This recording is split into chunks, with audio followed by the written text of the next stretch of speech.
আসসালামু আলাইকুম বন্ধুরা, আজকে আমরা বেশ কিছু ড্রাগন হারভেস্ট করছি। লাস্টে দেখি যে কিছু রাত্রে হারভেস্ট করার পরে এই দিক কিছু ড্রাগন রয়ে গেছে। এক একটার সাইজ দেখতেছেন মাশাআল্লাহ। আর এটা হচ্ছে খুবই স্পেশাল একটা ভ্যারাইটি। ঠিক আছে, আমরা এগুলা নিয়ে নিব। খুবই অসাধারণ আসলে।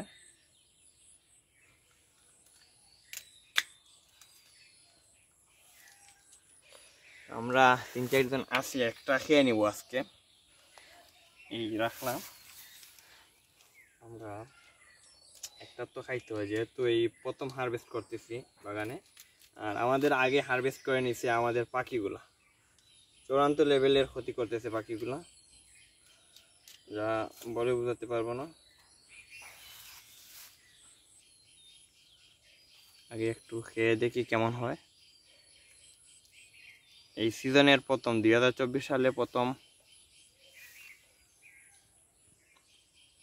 সিজনে ফেব্রুয়ারিতে মার্চে খেয়েছি, তবে এটা তো লাইট ইউজ করার কারণে ফল আসছিল। সিজনের প্রথম খাইতেছি।